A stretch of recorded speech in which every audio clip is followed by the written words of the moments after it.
Amarachi, my dear sister-in-law, Emeka began. You came to me last night pretending to be Adanna.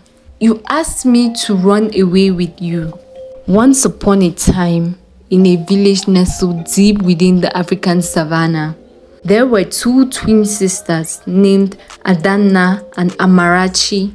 Although they looked identical, their personalities couldn't have been more different.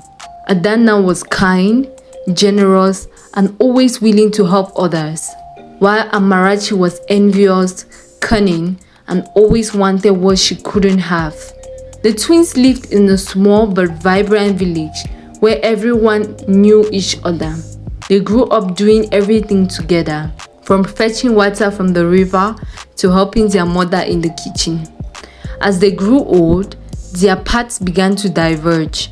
Adanna found love with a handsome young man named Emeka, who was known for his strength, kindness, and wisdom.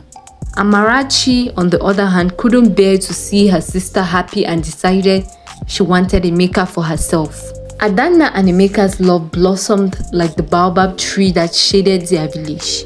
Their wedding was the talk of the village, filled with dancing, music, and the aroma of delicious foods. Amarachi watched from the shadows, her heart burning with jealousy. She couldn't stand the thought of her sister being so happy while she was left alone. Amarachi devised a plan to steal Emeka from Adanna. She knew that her beauty and charm could be enough to lure him away. One evening, while Adanna was away visiting their mother, Amarachi visited Emeka's house. She wore a dress identical to Adanna's favorite, and her hair was styled just like her sister's. As she approached Emeka, she spoke softly, mimicking Adanna's gentle voice. "Emeka, my love, it is I, Adanna," she said, her eyes twinkling with mischief. Emeka was confused at first, but the resemblance was uncanny. Amarachi's voice, her dress, her mannerisms all seemed like Adanna. Emeka, however, was a wise man. He knew his wife well and sensed something was off. He decided to play along to uncover the truth. "Adanna, why have you come here dressed like this?" he asked, his voice filled with concern. Amarachi, thinking she had succeeded, moved closer to him. "I have come to tell you that I love you more than anything, and I want us to run away." Emeka nodded thoughtfully, hiding his suspicion. "Very well, my love. Let us leave at dawn." Satisfied, Amarachi left Emeka's home, a triumphant smile on her face. She had no idea that Emeka had seen through her act. The next morning, Emeka told Adanna about Amarachi's visit. Adanna was heartbroken and didn't know how to confront her sister. Emeka suggested they wait and see what Amarachi would do next. They decided to set a trap for her. That night, as the village gathered around the fire for the evening stories, Emeka announced that he had something important to share. He called for Amarachi to join him and Adanna. The villagers watched curiously, whispering among themselves. "Amarachi, my dear sister-in-law," Emeka began. "You came to me last night pretending to be Adanna. You asked me to run away with you." Gasps and murmurs spread through the crowd. Amarachi's face turned pale and she stammered, No, Emeka, you must be mistaken." Emeka continued, "To prove my love for Adanna, I will ask her to perform a task only she can do. Adanna, please bring forth the necklace I gifted you on our wedding day." Adanna reached into her dress and pulled out a beautiful necklace made of rare beads and shells, a symbol of their love. Emeka took it and placed it in Adanna's hand. "This necklace is unique, just like our love," Emeka said. "Adanna, please hold it up for all to see." Adanna did as she was asked, and the villagers marveled at the intricate design.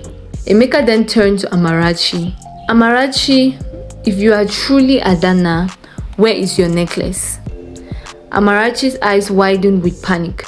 She had no such necklace. In her desperation, she tried to run, but the villagers blocked her path. She fell to her knees, crying and begging for forgiveness. I am sorry. I am so sorry. Amarachi sobbed. I was jealous of Adanna's happiness.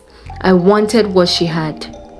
Adanna, with tears in her eyes, stepped forward and placed a comforting hand on her sister's shoulder. Amarachi, you are my sister and I love you. But you must understand that love cannot be stolen or forced. It must come from the heart. The village elder decided that Amarachi needed to learn a lesson. They banished her to a small hut on the outskirts of the village where she was to live alone and reflect on her actions. She was given food and water, but she had to work for everything else. Days turned into weeks, and weeks into months. Amarachi lived in isolation, with only her thoughts and regrets for company. She realized how foolish and selfish she had been. She missed her sister and the warmth of the village. One day, a terrible drought struck the village. The river dried up. The crops withered. The villagers were desperate and didn't know what to do. Adanna, always the compassionate one, suggested they seek help from Amarachi. She has paid for her mistakes, Adanna said. Perhaps she has learned and can help us. The villagers were hesitant, but they agreed. Adana and Emeka went to Amarachi's hut. They found her sitting outside, her once beautiful dress now tattered and worn. Amarachi, Adanna called softly. Amarachi looked up, her eyes filled with tears. Adanna, Emeka, I am so sorry for everything.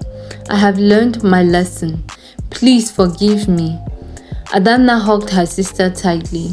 We need your help, Amarachi. The village is suffering. Will you help us? Amarachi nodded eagerly. Yes, I will do everything I can to help. Together, they returned to the village. Amarachi shared her knowledge of plants and herbs she had learned during her isolation. She showed the villagers how to find hidden water sources and grow drought-resistant crops. The village slowly recovered, and Amarachi earned back their trust and respect. She worked tirelessly to make up for her past mistakes.